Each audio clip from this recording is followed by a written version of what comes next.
हरि ओम तत्सत। हरि ओम तत्सत। स्वाध्याय हो या कोई भी शुभ कर्म हो, वह साधक की परीक्षा लेता है। और जैसा कि भगवान श्री कृष्ण ने इसी अध्याय में बताया, न्याय्यम वा विपरीतम वा, न्याय हो या विपरीत हो, अच्छा कर्म हो, शुभ कर्म हो या अशुभ कर्म हो, उस कर्म के करने में पंचैते तस्य हेतवा, पांचों हेतु काम करते हैं।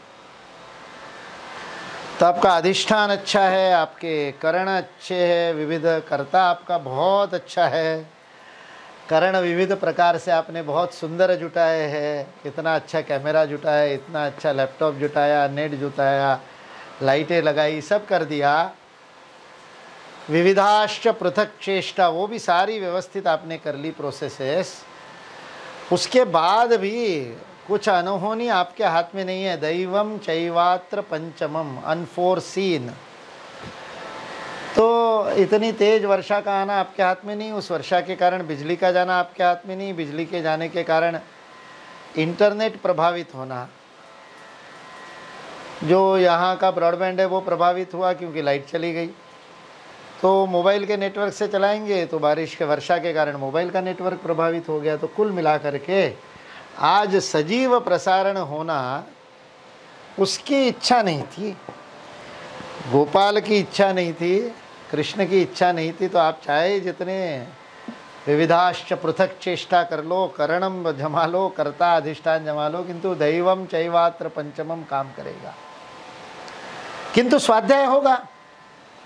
जो लोग YouTube पे प्रतीक्षा कर रहे हैं वो लोग नहीं देख पाएंगे, अभी बाद में देखेंगे, किंतु स्वाध्याय चलेगा। आज तय है, इस समय में हम बैठ करके स्वाध्याय करेंगे। कल हमने सुख के सात्विक, राजसिक और तामसिक सुख के प्रकार को देखा था, ध्यान से देखा था कि जब जीवन के लक्ष्य के अनुरूप कर्म करने के लिए हमारा यदग्रे विषमिव, प्रारंभ में विषमिव, किंतु अंत में परिणामे वह बहुत अमृतोपमम, अमृत जैसा होता है, वह सात्विक है। क्योंकि आत्मबुद्धि प्रसादजम है, प्रसाद देने वाला है आत्मबुद्धि को। जो आत्माराम बुद्धि है, अपने आप में रमने वाली बुद्धि है, जो मुक्ति की ओर जाने वाली बुद्धि है, जीवन के ध्येय के अनुरूप कार्य करने वाली बुद्धि है, उसको आनंद देने वाला वह परिणामे अमृतोपमम। अभी तो कष्ट होगा, 108 सूर्य नमस्कार करने में अभी तो कष्ट होगा, लेखन करने में अभी तो कष्ट होगा। रोज एक पृष्ठ लिखना इतना सरल है क्या? आप तो बोल देते हो, आप तो संकल्प करा देते हो, हमको लिखने में कितना जोर आता है। प्रतिदिन 10 पृष्ठ पढ़ना, एक पृष्ठ लिखना, हर भारतीय शिक्षण मंडल के कार्य। परिणामे अमृतोपमम, अभी करते समय विषमियों भले ही लगे। और दूसरी ओर जो विषयेंद्रिय संयोगात यद अग्रे अमृतोपमम, प्रारंभ में बड़ा अमृत लगता है, बड़ा अच्छा लगता है, परिणामे विषमिव, बाद में कुछ देर बाद में वही भोग, जिस भोग में उस रसगुल्ले का उदाहरण अपन ने लिया था, अभी आनंद आ रहा था, वही दुख देने लगता है। ऐसा जो है वह राजसिक है। और यदग्रे चानुबंधे च, प्रारंभ में भी और परिणाम में भी पूरे समय मोह में ही रखता है, भ्रम में ही रखता है। क्योंकि निद्रा आलस्य प्रमादोत्थम है, निद्रा आलस्य या प्रमाद से उत्पन्न है, इसलिए वह तामसिक सुख है। जीवन का लक्ष्य सुख है, और केवल सुख नहीं, आत्यंतिक सुख है, आत्यंतिक अनंत सुख है, निर्बाध सुख है, बिना किसी बाधा के सुख है, अखंड सुख है, बिना किसी खंड के सुख है, निरंतर सुख जीवन का लक्ष्य है, जिसे सच्चिदानंद घन कहते हैं। वही हमारा वास्तविक स्वरूप होने के कारण हम बिना किसी प्रयास के उस सुख की आकांक्षा करते हैं, और जीवन में सारे काम उस सुख प्राप्ति के लिए करते हैं, हर कार्य उस सुख प्राप्ति के लिए करते हैं। इसलिए यह सुख सात्विक हो, यह आवश्यक है। पूरी भगवद गीता में भगवान श्री कृष्ण कर्म का संन्यास करने की, कर्म को छोड़ने का विरोध कर रहे हैं। कर्म को नहीं त्यागना संभव नहीं है कह रहे हैं। कर्म तो करना ही पड़ेगा, किंतु कर्म फल का त्याग करो, उसके साथ राग द्वेष का त्याग करो, उसके साथ संग का त्याग करो। यही समझाया पूरे इसमें। और इसलिए ये समझाने के लिए ये सारी बातें बताई। इसलिए भगवद गीता की जो गुणातीत अवस्था है, वह गुणातीत अवस्था सात्विक का चरम है। जब रजस और तमस यह दोनों संतुलित हो जाते हैं, तब सत्व प्रकट होता है। और वो सत्व जब उत्तम हो जाता है, मनु महाराज मनुस्मृति में सात्विकता को भी 3 भाग बताते हैं। उत्तम सात्विक, मध्यम सात्विक, कनिष्ठ सात्विक। तो उसमें से जो उत्तम सात्विक है वह भगवद गीता का गुणातीत है। निर्गुण होना, गुण से परे जाना है। जब आप उस सात्विक में स्थिर हो जाते हैं, निरंतर हो जाते हैं, इसलिए जब आप अभ्यास करते हो, पीछे आया था ना धृति के बारे में, अभ्यास मतलब योगेन व्यभिचारिण्या अभ्यास, और यहाँ सुख के प्रारंभ में कहा अभ्यासाद रमते, जो अभ्यास से प्राप्त होता है, वहाँ योगेन अव्यभिचारिण्या धृतिस्सा पार्थ सात्विकी। वह योग और यह अभ्यास, ये एक ही है। अभ्यास वैराग्याभ्याम तन्निरोधः। यह निरंतर सुख चाहिए तो अभ्यास चाहिए। किस बात का अभ्यास? सात्विकता का अभ्यास। सात्विकता का अभ्यास यानी क्या है? अत्यंत उत्कृष्ट योजना के साथ सर्वोत्कृष्ट कर्म करना, किंतु कर्म करते समय फलाकांक्षा से रहित होकर के करना, विगत ज्वर होकर के करना, तनाव रहित होकर के करना, प्रसाद बुद्धि से, प्रसन्न मन से करना, सर्वोत्तम कर्म करना, योजना से करना। और एक महत्वपूर्ण बात कही, नियतम कर्म करना। जिस काम के लिए तुम्हारा जन्म हुआ है वो कर्म करना, लेकिन तू आसक्त होकर के नहीं करना। और उस कर्म करेगा तो उसका परिणाम होगा, उस परिणाम को प्रसाद के रूप में ग्रहण करना।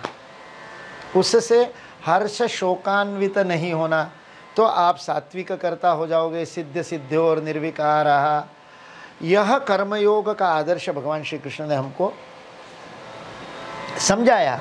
ज्ञान कौन सा सात्विक है, राजसिक है, तामसिक है, कर्म कौन सा सात्विक है, राजसिक है, तामसिक है, कर्ता कौन सा सात्विक है, राजसिक है, तामसिक है। उससे पहले त्याग का भी बताया, दान का भी बताया, यज्ञ का भी बताया, तप का भी बताया।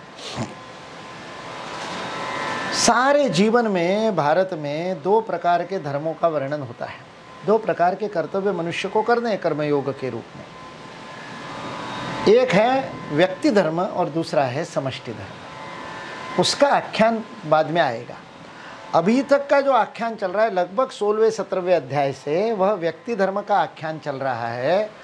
व्यष्टि का धर्म क्या है, व्यक्ति अपने जीवन में कैसा सात्विक आचरण करे। इसलिए सारा सात्विक, राजसिक, तामसिक हमको क्रमशः भगवान श्री कृष्ण ने समझाया, कह करके समझाया। निबोध में तत्शृणु प्रोच्यमानम अशेषेण, अशेषेण मैं बताने जा रहा हूँ, ध्यान से सुन, ऐसा अर्जुन को कह करके अपने सखा के प्रति निर्वाज्य हेतु की प्रेम से, अपने सखा, अपने मित्र, अपने शिष्य अर्जुन के प्रति स्नेह से उस रणभूमि के कोलाहल के मध्य सशब्दस्तुमुलो भवत, जिसका वर्णन प्रथम अध्याय में किया गया।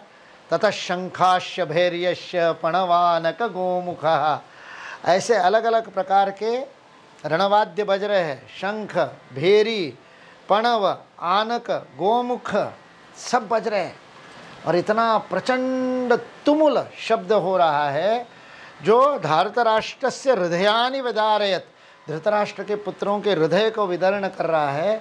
ऐसे कोलाहल के बीच में ऋषिकेश मुस्कुराते हुए भगवान श्री कृष्ण मुस्कुराते हुए प्रहसन्निव भारत, द्वितीय अध्याय में वो कह रहे हैं कि तब भगवान श्री कृष्ण ने अर्जुन को प्रहसन्निव, मुस्कुराते हुए कहा, अरे मूर्ख, मुस्कुराते हुए कहा कि क्या कर रहे हो।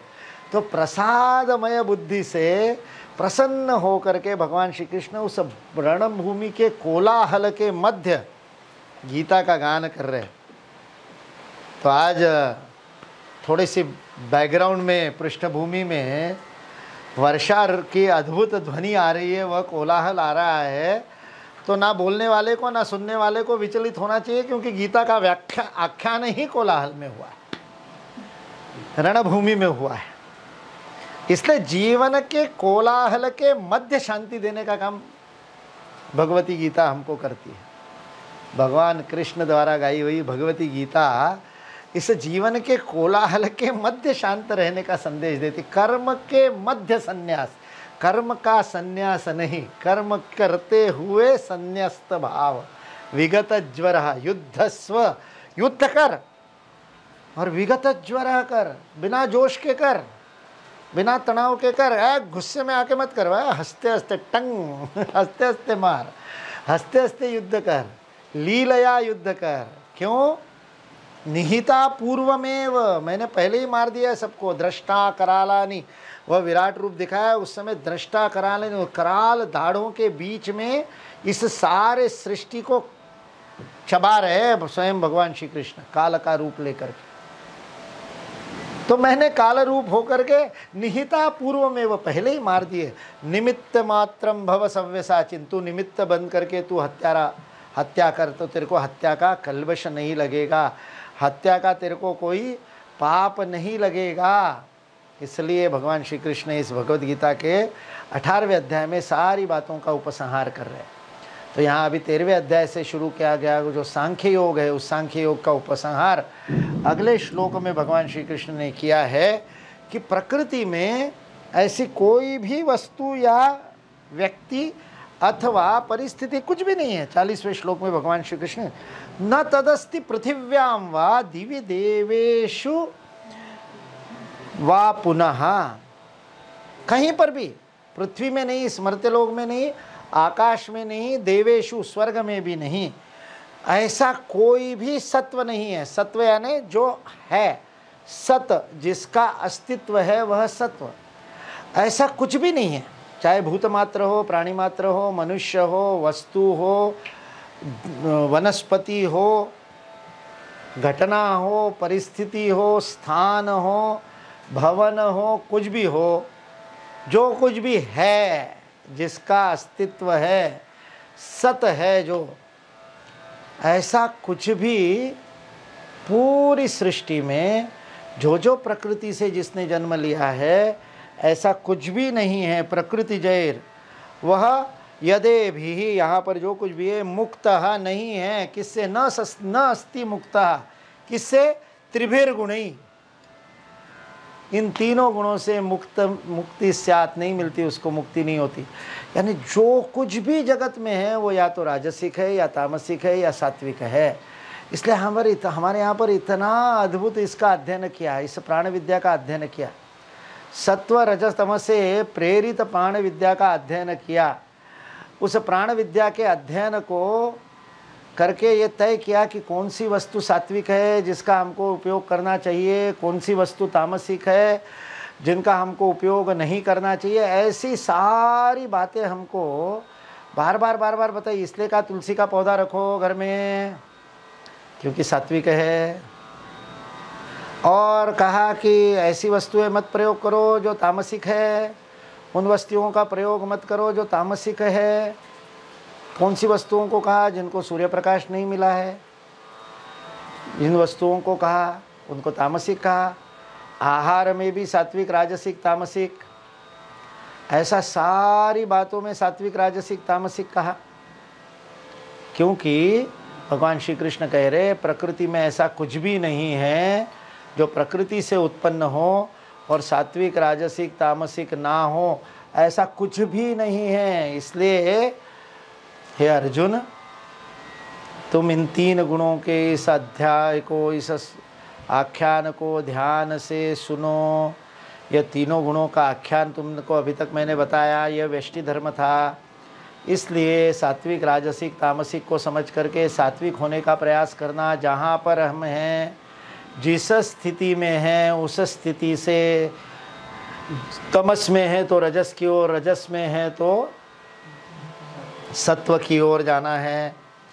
और जब उत्तम सात्विक हो जाएंगे तो वह उत्तम सात्विक हमारे लिए पूरी तरह से गुणातीत की ओर ले जाने वाला होगा, कर्मयोगी हो जाएंगे। इसलिए भगवद गीता में जहाँ जहाँ सिद्ध की परिभाषा की है, जहाँ जहाँ कर्मयोगी की परिभाषा की है, वह सात्विक कर्ता की परिभाषा है।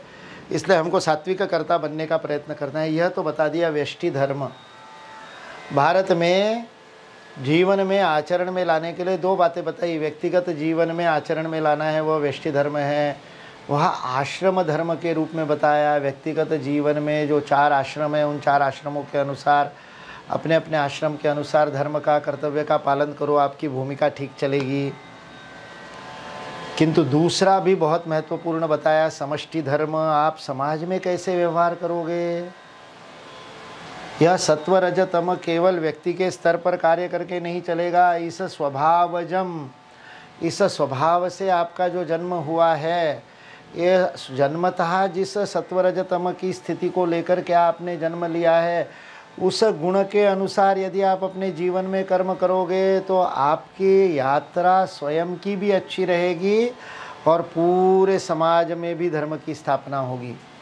इसलिए मैं जीवन में अकेला नहीं हूँ, मैं आइसोलेटेड, सबसे अलग कटा हुआ, अलग थलग जीवन नहीं जी रहा हूँ। मेरे जीवन का कोई लक्ष्य है, जो लक्ष्य मेरी भूमिका के अनुरूप है। मेरे परिवार के साथ मेरा संबंध है, उस परिवार में मुझे योगदान देना है। उस परिवार का समाज में संबंध है, उस समाज में मुझे योगदान देना है। और उस समाज का इस राष्ट्र में योगदान है, और राष्ट्र का पूरे विश्व समुदाय में, जिसको हमको वसुधैव कुटुंबकम हम कहते हैं, वह विश्व कुटुंब में योगदान राष्ट्र को देना है। राष्ट्रों के परिवार में भारत माता को अपना योगदान देना है। सृष्टि में केवल मनुष्य मात्र के लिए नहीं, केवल मानवता के लिए नहीं, सृष्टि में जो भी प्रकृति में कुछ भी है, उस सबके लिए योगदान देना है। और फिर वह जाकर के परमेष्टि तक, यह जो एक पूरा संबंध है हर स्तर का, उस संबंध को हमारे यहाँ पर समष्टि धर्म कहा। और मेरी उन्नति जितनी मेरी व्यष्टि धर्म पर निर्भर करती है, जितने मेरे व्यक्तिगत जीवन में मुझे डूज एंड डोंट्स, विधि निषेधों का पालन करना है, राग द्वेष का त्याग करके, आसक्ति का त्याग करके, फल की आकांक्षा को छोड़ करके सर्वोत्कृष्ट नियत कर्म करना है, यह जो मेरा व्यष्टि धर्म है, वह जितना महत्वपूर्ण है उतना ही वह समष्टि धर्म भी है, जहाँ पर मुझे ये करना है नियत कर्म। क्योंकि कर्म तो मुझे समाज में ही करना है, कर्म तो मुझे परिवार में करना है, कर्म तो मुझे किसी और के साथ ही करना है। बिना संबंध के कर्म कैसे करोगे? इसलिए व्यष्टि धर्म का सात्विक कर्ता, मुक्त संगो नहम वादी, मैंने क्रोध को जीत लिया, अब मेरे को कोई क्रोध नहीं आता। कैसे पता चला? पिछले 12 वर्षों से मैं जंगल में गुफा में रह रहा हूँ, बाहर आया ही नहीं, और उस गुफा में एक बार भी मुझे क्रोध नहीं आया। तो क्रोध का कोई कारण भी बना क्या? जरा समाज में जाते, मिलते, लोग तुम्हारे ऊपर हंसते, तुम्हारे मन के अनुसार काम नहीं करते, तुम्हारा कहा नहीं मानते, तुमको अपमान करते, फिर क्रोध नहीं आए तब तो मानो। 10 बार कहने के बाद भी सूर्य नमस्कार नहीं करते और फिर भी क्रोध ना आए तब तो क्रोध को जीत लिया कहेंगे ना। जब किसी के साथ संबंध नहीं है तब तक क्रोध को जीत लिया, क्या उपयोग? रैक्व महामुनि ने बचपन में जन्म के समय ही माँ की मृत्यु हो गई। जन्म के समय से 18 वर्ष की आयु तक स्त्री पदार्थ देखा ही नहीं। ये उसके ही शब्द प्रयोग कर रहा हूँ, स्त्री पदार्थ। उसको व्याकरण में स्त्रीलिंग और पुल्लिंग पता है, किंतु इस स्त्रीलिंग यह जो शब्द है, इस पद का पदार्थ क्या है ये उसने देखा ही नहीं 16-18 वर्ष की आयु तक। वो काम को जीत लिया, तो काम को जीता हुआ ही है ना। जब काम का कोई कारण ही नहीं बना, निमित्त ही नहीं बना, तो समाज में जाओगे तब तो आपके व्यक्तिगत साधना की भी, व्यक्तिगत आचरण की भी, सात्विक राजसिक तामसिक कर्ता आप हो, कर्म हो कि नहीं, इसका पता भी तो समाज में चलेगा ना। मैंने काम और क्रोध क्यों प्रयोग किया? क्योंकि काम एष क्रोध ये रसो गुण समुद्भवा, भगवान श्री कृष्ण ने कहा है पतन के ये दो कारण हैं, इनके कारण मनुष्य सारी गड़बड़ियाँ करता है। इसलिए इस काम और क्रोध का परीक्षण होगा, कैसे होगा? समाज में हो, समाज में जाएंगे तब तो उसका परीक्षण होगा। इसलिए समष्टि में धर्म का पालन करना है समाज में। इसलिए वो जो भगवद गीता में दूसरे अध्याय में भी कहा नियतम संगरहितम, अभी इस 18वें अध्याय में भी कहा नियतम कुरु कर्मत्वम, नियत कर्म करना, नियत कर्म करना। कम से कम 6 बार भगवद गीता में नियत शब्द आया। नियत यानी क्या? कौन तय करेगा? नियत कौन तय करेगा? कोई और तय करेगा? विधाता ने लिख दिया है, परमात्मा तय करेगा। हमारा सनातन धर्मियों का परमात्मा बड़ा क्या कहते हैं, कैलकुलेटिव है, गणना करने वाला है। हमारा परमात्मा मुसलमानों का रहीमो रहीम खाने खाना नहीं है वह दया नहीं करता। ईसाइयों के जैसा तुम्हारे लिए वो सूली पर चढ़ गया, नहीं। वो कहता तुम गड़बड़ करोगे तो तुमको ही सूली पर चढ़ना पड़ेगा तुम्हारे कर्म का फल तुमको ही भोगना पड़ेगा। कृपा नहीं कर सकता वह कृपा करता है, कृपा करके उसको, लेकिन किंतु उस कर्म के फल को तो स्वयं को ही भोगना पड़ेगा। इसलिए हमारा जो ईश्वर है वह किसी दूसरे के लिए सूली पर नहीं चढ़ता, देह त्याग नहीं करता। वो तो हलाहल को पीता है और नीलकंठ बन जाता है, न खुद मरता है न लोगों को मरने देता है, अमृत करता है। शंकरोति इति शंकरः, सबका अद्भुत कल्याण करता है वह शंकर है। हमारा सनातनियों का ईश्वर ऐसा है जो ना उगलता है ना निगलता है। निगलेगा तो स्वयं को खत्म करेगा, उगलेगा तो सृष्टि को आघात करेगा। इसलिए नीलकंठ बनता है, कंठ में धारण करता है। तो करना क्या पड़ेगा तुमको? तुम्हारा कर्म करना पड़ेगा, नियत कर्म करना। नियत कौन करेगा? आप अपने कर्म के द्वारा नियत करोगे। जन्म जन्मांतर की यात्रा में हमने स्वयं ने जो कर्म किए हैं उस कर्मों के अनुसार हमारा स्वभाव निर्मित हुआ है। देखा है हमने पूर्व में, मृत्यु के समय किस भाव में थे उस आधार पर अगली योनि मिलती है। उसी प्रकार से हमने जन्म भर में क्या किया उसका जो हमारी हार्ड डिस्क चित्त में, कल कोई पूछ रहा था ना चित्त क्या है, चित्त में हमने उसका संग्रह किया है। मन बुद्धि और चित्त, चित्त में उसका संग्रह किया तो चित्त में वह ग्रहित तो हो गया।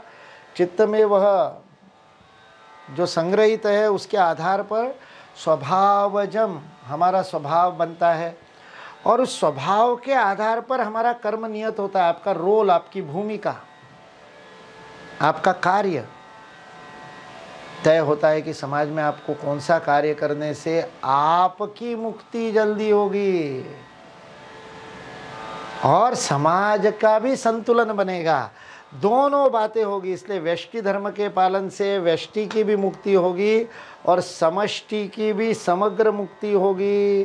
भारत में यह एक अत्यंत महत्वपूर्ण संकल्पना है कि कोई भी व्यक्ति अकेला मुक्त नहीं हो सकता। आपके चारों तरफ और लोग कष्ट में है, दुख में है, उनके मन में पीड़ा है, वो किसी ना किसी प्रकार से अपने आप को हतबल मान रहे हैं, अपने आत्मबल को खो चुके हैं, अपने आत्मविश्वास को खो चुके हैं।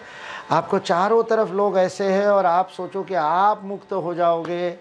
भारत कहता है संभव नहीं है। भारत में मुक्ति भी समष्टिगत मानी गई, इसलिए राम राज्य की संकल्पना आई, इसलिए धर्म राज्य की संकल्पना आई। इसलिए हमारे यहाँ सारी प्रार्थनाएं बहुवचन में हैं।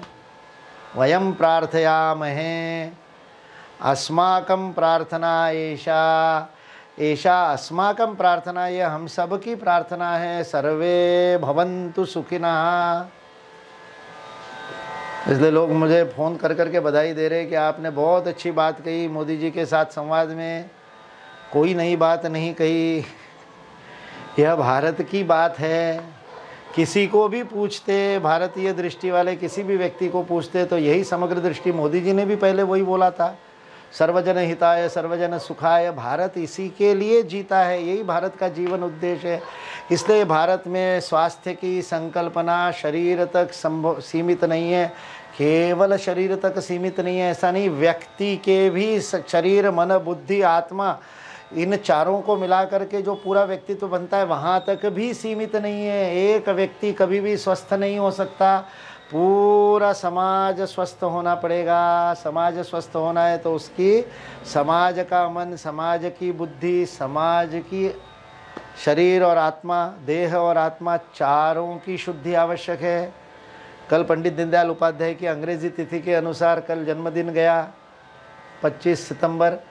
उस पंडित दीनदयाल उपाध्याय ने आधुनिक समय के अनुकूल, युगानुकूल और देशानुकूल करके इस भारत के वैदिक तत्वज्ञान को, इस वेदांत शास्त्र को, इस गीतामृत को एकात्म मानव दर्शन के रूप में यही रखा सामने। उन्होंने कहा जैसे व्यष्टि का देह मन बुद्धि और आत्मा होती है, वैसे ही राष्ट्र की भी देह मन बुद्धि आत्मा होती है। यह भी हमारा कर्तव्य है, यह भी हमारा कर्म है कि उस समष्टि में हम क्या करें। और भारत में परंपरागत रूप से जैसे व्यष्टि धर्म आश्रम व्यवस्था द्वारा निर्धारित किया गया, व्यष्टि को पता चले कि कब मुझे क्या करना है। कल याज्ञवल्क्य बताए थे परसों कि वह जा रहे हैं, कल ही बताए थे ना याज्ञवल्क्य, वानप्रस्थ में जा रहे हैं। और पहले भी हमारी चर्चा हुई थी 70-70 साल तक, 80-80 साल तक गृहस्थ में हम पड़े रहते हैं। कई वर्ष, कई जन्मों में हमने भी ऐसा किया होगा, इसलिए इस जन्म में विस्तारक प्रचारक बनने की प्रेरणा मिल गई है कि गृहस्थ पूरे हो गए, अब इस जन्म में गृहस्थ की आवश्यकता नहीं। इस जन्म में अखंड ब्रह्मचर्य का, नैष्ठिक ब्रह्मचर्य का पालन करके अपना उद्धार, अपना गणित पूरा होगा, यह भी विचार हो सकता है। यह दोनों बातें हमको ध्यान में रखते हुए आश्रम धर्म का पालन व्यष्टि धर्म के लिए आदर्श है। अपने व्यक्तिगत इस एक जीवन में, इस एक शरीर यात्रा में भी समग्र विकास हो सकता है और अंतिम मुक्ति पा सकते, चाहे जिस स्वभाव से जन्म लिया हो। ये भारत का शास्त्र है। भारत ये नहीं कहता कि तुम इतना नीचे जन्म लिया है तो तुम ऊपर नहीं उठ सकते, तुम तामसिकता में तुमने जन्म लिया है, तुम तम प्रधान हो, इसलिए इस जन्म में तुम्हारी मुक्ति संभव नहीं करता। भारत कहता है एक जन्म में तुम्हारे पुरुषार्थ से तुम सारे प्रारब्ध का हिसाब निपटा सकते हो। समय कम ज़्यादा लगेगा, जितेंद्र जी को कम समय लगा, 46 वर्ष में निपटा दिया हिसाब। हमारे पास निपटाने के लिए हिसाब अधिक होगा। उस दिन कोई कह रहा था मुझे फ़ोन पर, हमने पाप ज़्यादा किए होंगे। मैंने कहा हो सकता है पुण्य भी अधिक किए हो। हमारे जैसे लोग तभी तो मिले पुण्य किए, इसलिए तो हमारे संग में आए हो। तो पुण्य का भी तो हिसाब निपटाना पड़ेगा, दोनों निपटाने पड़ेंगे। ये डेबिट क्रेडिट नहीं है अपने आप में, ये दोनों अलग अलग किताबें चलती है। चित्रगुप्त के पास दोनों खाते अलग है, सत्कर्म का खाता अलग है और दुष्कर्म का खाता अलग है। दोनों निपटाने पड़ेंगे तब मुक्ति होगी, किसी एक को निपटाने से मुक्ति नहीं हो सकती। इसलिए वह समष्टि धर्म भी उतना ही आवश्यक है। उस समष्टि धर्म के लिए हमारे यहाँ पर व्यवस्था है, वर्ण धर्म की व्यवस्था, जैसे आश्रम धर्म की व्यवस्था, आश्रम के धर्म की व्यवस्था व्यष्टि धर्म के लिए, वैसे समष्टि धर्म के लिए समाज में कैसे रहना, समाज के प्रति हमारा क्या व्यवहार होना चाहिए, हमारा कर्तव्य क्या है, तो वह निर्भर करेगा कि आपके स्वभाव का वर्ण क्या है। वर्ण यानी कलर, रंग, कृष्ण वर्ण, श्याम वर्ण, रक्त वर्ण, पीत वर्ण, हरित वर्ण, नील वर्ण। वर्ण यानी रंग क्या है। सत्व रजतम के अनुसार आपका रंग तय होगा, क्योंकि सूर्य के प्रकाश में सप्तरंग है। सूर्य के प्रकाश से मिलने वाले प्राण से ही सत्व रजतम तय होते हैं। प्राण का आधिक्य है, प्राण का पावित्र्य है, तापहीन है, मार्तंड जे तापहीन है, प्रकाश अधिक है, ताप कम है या ताप न्यून है, सत्व है। प्रकाश भी है और ताप भी है, रजस है, गर्मी भी है और प्रकाश भी है, दोनों हैं। उष्णता भी है और प्रकाश भी है, रजस है और ताप हो सकता है, उमस हो सकती है, लेकिन प्रकाश बिल्कुल नहीं है। अंधकार है तो तमस है। वैसे ही वर्णों का है, इसलिए कृष्ण वर्ण काला वह तामसिकता का प्रतीक क्यों है? क्योंकि उसमें अंधकार है, उसमें प्रकाश की कमी है, सारा का सारा एब्सॉर्ब कर लिया। और सफ़ेद में, शुभ्र वर्ण में सारा का सारा परावर्तित कर रहा है, अधिक प्रकाश है। इसलिए उसमें कृष्ण वर्ण में प्रकाश नहीं है किंतु ताप है। वो सारा प्रकाश शोषित करता है, इसलिए गर्मी बहुत करता है। इसलिए आप गर्मी में काले कपड़े पहनोगे तो और अधिक कष्ट होगा। इसलिए ये सारे सप्तवर्ण जो है वो सत्व रजतम का ही और प्रतिपादन करते हैं, इसलिए वर्ण के अनुसार है। तो मनुष्य के स्वभाव के अनुसार गुण, जो गुण कर्म विभागशः चौथे अध्याय के 13वें श्लोक में, चातुर्वर्णम मया सृष्टम गुण कर्म विभागशः, चातुर्वर्ण का सृजन मैंने ही किया है। भगवान श्री कृष्ण उसे ईश्वरीय अहंकार को धारण करके कह रहे, परमात्मा ने ही इस प्रकृति माया के द्वारा चारों वर्णों का निर्माण किया है। और चारों वर्ण कैसे किए? गुण कर्म विभागशः कहा, जन्म के अनुसार नहीं कहा, किंतु गत जन्मों के हमारे प्रारब्ध के कारण इस जन्म में हमको गुण मिलता है। इस कारण से वह धीरे धीरे जन्म के रूप में हो गया। और फिर अंग्रेज़ों ने आने के बाद 18वीं शताब्दी के बाद में कास्ट और जाति को एक समानार्थी बता करके इस देश में अत्यंत विकृत ऐसी सामाजिक व्यवस्था का निर्माण कर दिया। वर्ण व्यवस्था वह नहीं है जिसे जाति कहते हैं। भारत में जिसे जाति कहते हैं वह पश्चिम का कास्ट नहीं है। कास्ट को जाति कहना गलत है। कास्ट अथवा जिस प्रकार से वह भेद करते हैं समाज का, जो उन्होंने उसके लिए शब्द प्रयोग किया है सोशल स्ट्रैटिफिकेशन, समाज को श्रेणियों में बांधना, वह ऊंच नीच की ही श्रेणियां हैं। इसलिए कास्ट शब्द में अंतर्निहित है कि सीढ़ी में कितना ऊपर और नीचे रहोगे। वर्ण व्यवस्था को यदि आपको रूपकात्मक रूप से देखना है तो वह हॉरिजॉन्टल देखनी पड़ेगी। यह जीवन के 4 वर्टिकल है, यह जीवन के 4 विविधांगी रंग के मार्ग है। आपके प्रारब्ध के स्वभाव के अनुसार आप कर्म का निर्धारण करोगे, उस वर्ण के कर्म को करोगे, स्वभावजम कर्म करोगे तो आपकी मुक्ति जल्दी होगी और आप अपने स्वभाव के अनुसार समाज में अधिक योगदान दे सकोगे। इसमें ऐसी रचना नहीं है कि एक नीचे दूसरा ऊपर है तीसरा उसके ऊपर है। यह कास्ट वाली रचना वर्ण में नहीं है। इसलिए उस वर्ण को हम साइकोसोशियोलॉजी कह सकते हैं, स्वभावजम है। इसलिए साइकोलॉजिकल यह विभाजन शब्द भी ठीक नहीं है, वर्गीकरण भी शब्द ठीक नहीं है। वर्णीकरण है, वर्ण है, रंग है। वह रंग बता दिए, ये 4 रंग है। आज समाज में जीवन में जहाँ भी जाओ, जहाँ पर ये पता भी नहीं, ये शब्द नहीं पता, जिस भी कार्य को आप करोगे, जैसे बताया कि न्याय्यम व विपरीतम व यत कार्यम प्रारभते नरहा, नर के द्वारा जो भी कार्य प्रारंभ किया जाएगा, पंचैते तस्य हेतवः, उसके 5 हेतु होंगे। उसी प्रकार से किसी भी स्थान पर काम करने वालों में ये 4 प्रकार के लोग आपको मिलेंगे, 4 स्वभाव के लोग मिलेंगे। Either they will work for knowledge और they will work for prestige, का ज्ञान के लिए कार्य करेंगे या प्रतिष्ठा के लिए कार्य करेंगे या लाभ के लिए कार्य करेंगे या सेवा के लिए कार्य करेंगे। इन चारों के लिए कार्य करना है। हम सबके जीवन में इन चारों में से एक व अधिक, कम व अधिक, न्यून व अधिक चलते रहता है। न्यूनाधिक रूप में कभी ज्ञान अधिक महत्वपूर्ण होता है, फिर उस ज्ञान को पेटेंट के रूप में हम रजिस्टर करके उसको बेच करके लाभ भी कमाना चाहते हैं। अभी तक रिसर्च कर रहा था ज्ञान के लिए, ज्ञान प्राप्त हो गया, फिर लाभ में चला गया, तो ब्रह्म कर्म करते करते वैश्य कर्म में चला गया। ये हो रहा है, जगत में हो रहा है, चारों तरफ हो रहा है। इसलिए उस वर्ण के बारे में भगवान श्री कृष्ण ने कहा कि 41वें श्लोक में कहा कि चल अब तुझको इस वर्ण व्यवस्था को बताता हूँ। ब्राह्मण क्षत्रिय विषाम शूद्राणाम च परंतप कर्माणि प्रविभक्तानि स्वभाव प्रभवैर्गुणैः। स्वभाव के प्रभाव से गुणों का जो सत्वरजतम का जो भी मिश्रण है उसके अनुसार ब्राह्मण का कर्म क्या है, क्षत्रिय का कर्म क्या है, वैश्य का कर्म क्या है और शूद्र का कर्म क्या है, क्या उसको अच्छे से करना चाहिए, जिसको करने से वह अपनी भी मुक्ति के मार्ग पर जा सकता है और समाज में सही ढंग से योगदान दे सकता है, वो बताता हूँ।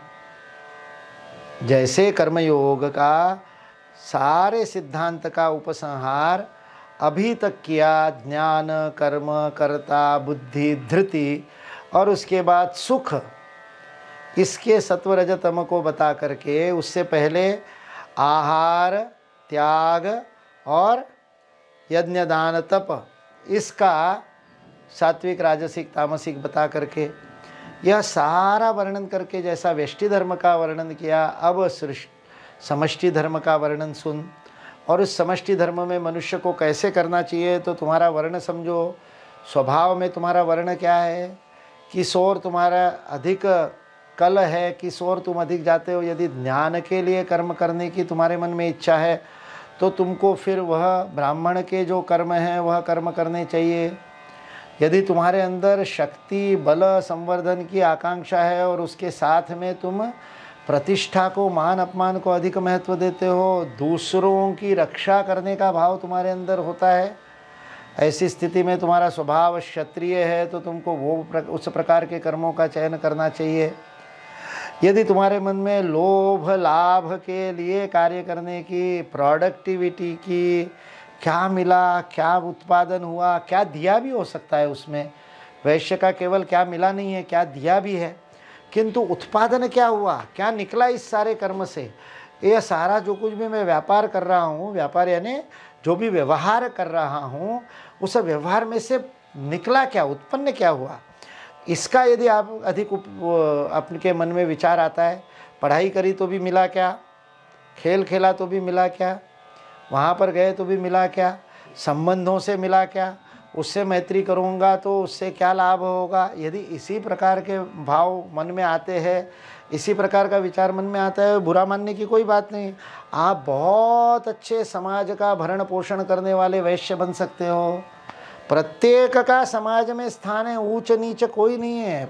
इसमें से एक के बिना भी समाज नहीं रह सकता।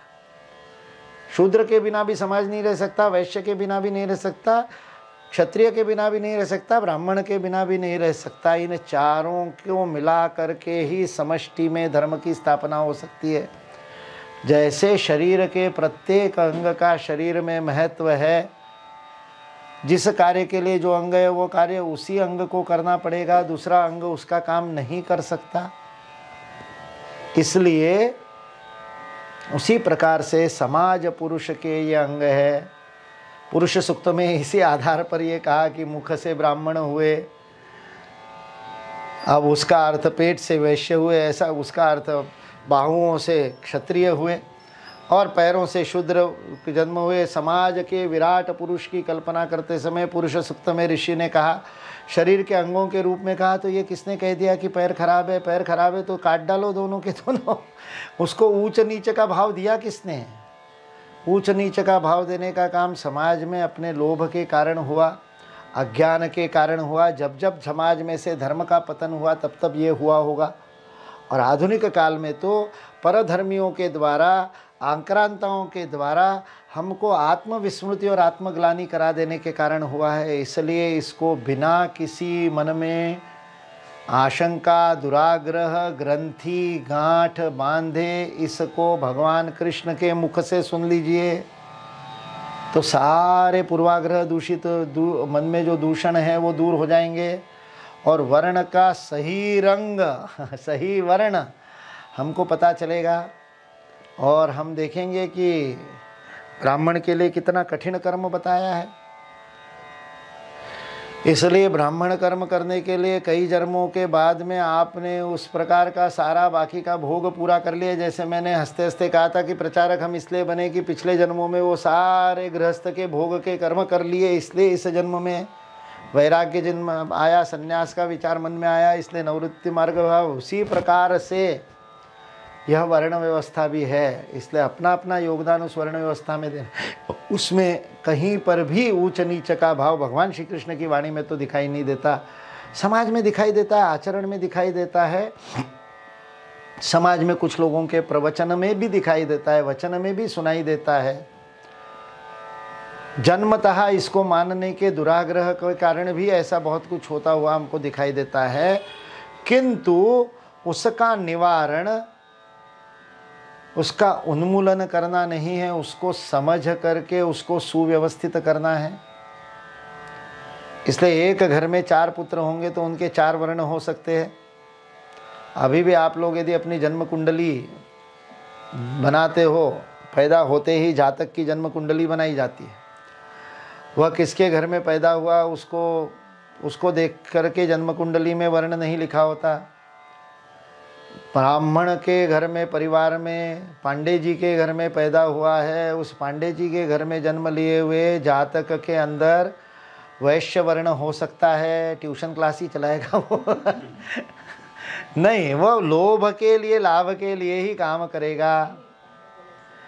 वैसे ही जन्मतः किस जाति का है उससे कोई फर्क नहीं पड़ता, किस वर्ण का है उससे कोई फर्क नहीं पड़ता।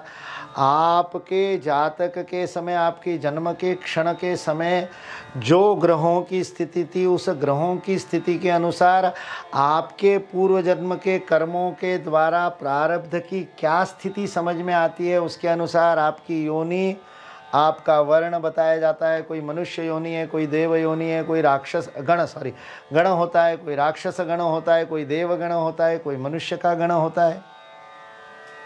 वह आपके उस ग्रह की स्थिति के अनुसार प्रारब्ध को समझने के लिए वो कुंडली लगाई जाती है। भविष्य को समझने के लिए कुंडली नहीं है। ये बहुत बड़ी गलतफहमी हम कर लेते हैं कि कुंडली दिखा करके फल ज्योतिष पूछते हैं, फिर क्या होगा।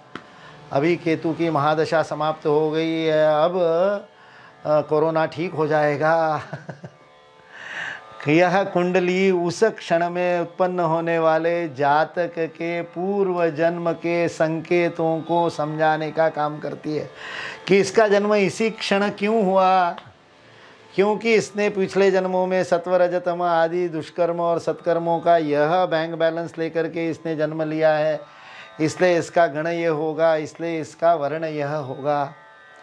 इसलिए एक जन्म कुंडली का प्रयोग केवल भूत को जानने के लिए है कि क्या लेकर के पैदा हुए हो। अब उस बैंक बैलेंस से खेलोगे कैसा, ये तो आपके हाथ में है। प्रकृति ने आपको पत्ते कैसे बांटे हैं वो जन्म कुंडली बता सकती है। उन पत्तों को खेल करके आप जीतोगे कि नहीं जीतोगे ये तो कोई नहीं बता सकता, ये तो केवल आपका पराक्रम बता सकता है। उसी प्रकार से किस वर्ण के आप हो, यह वर्ण भी उस प्रारब्ध के आधार पर तय होता है कि पिछले जन्मों में आप क्या करके आए थे। अतः एक समय जब समाज में धर्म स्थापित होगा, चारों तरफ सब अपने अपने व्यष्टि धर्म का पालन नियतम कर्म के अनुसार समाज में योगदान करने के लिए करते होंगे, उस समय इन बातों एक घर के अंदर चारों वर्ण के 4 पुत्र होकर के पिता चारों को 4 प्रकार के वर्णों की दीक्षा दे करके उन कर्मों में प्रवृत्त करता होगा, क्योंकि पिता ही गुरु होता है पुत्र का। यह स्थिति किसी समय रही होगी, इसके संकेत नहीं मिलते हैं कहीं पर, किंतु सिद्धांततः यह लगता है कि ऐसा हो सकता है। इसलिए उस वर्ण के अनुसार ब्राह्मण क्षत्रिय विषाम शूद्रानाम च परंतप, हे शत्रुओं को तापने वाले क्षत्रियों के शिरोमणि अर्जुन, सुन कि सबका कर्तव्य क्या है। कर्माणि प्रविभक्तानि स्वभाव प्रभवैर्गुणैः, स्वभाव के प्रभाव से किस किस गुण के अनुसार, गुण और स्वभाव के प्रभाव से इन चारों वर्णों की कर्मों की श्रृंखला को प्रविभक्त अलग अलग रूप से मैं तुमको बताता हूँ, तुम सुनो। सर्वे भवन्तु सुखिनः, सर्वे सन्तु निरामया, सर्वे भद्राणि पश्यन्तु मा कश्चित् दुःखभाग् भवेत्। ओम शांति शांति शांति।